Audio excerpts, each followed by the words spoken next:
buka sesuatu. Buka ban. Oh, ini Charger. chargernya. Nah, ini kita buka ininya.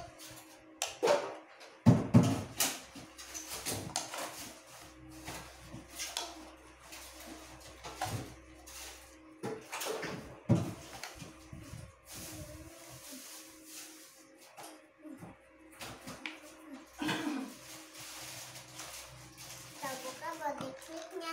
Nah, ini dia.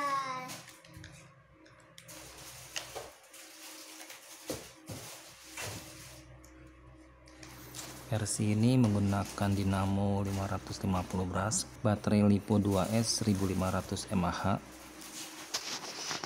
Servo RC ini ukurannya sama persis dengan servo Portek, hanya berbeda pada konektornya. Tapi jika mau upgrade RC ini ke brushless, servo 3 pin yang biasa dipakai di Portek bisa dipakai pada RC ini. Jadi tidak susah untuk mencari servonya jika mau upgrade ke brushless ya. Terima kasih guys sudah menonton YouTube channel kita. Sampai jumpa.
Dari hasil tes speed dengan skyrc GPS cuman bisa dapat 45 km per jam.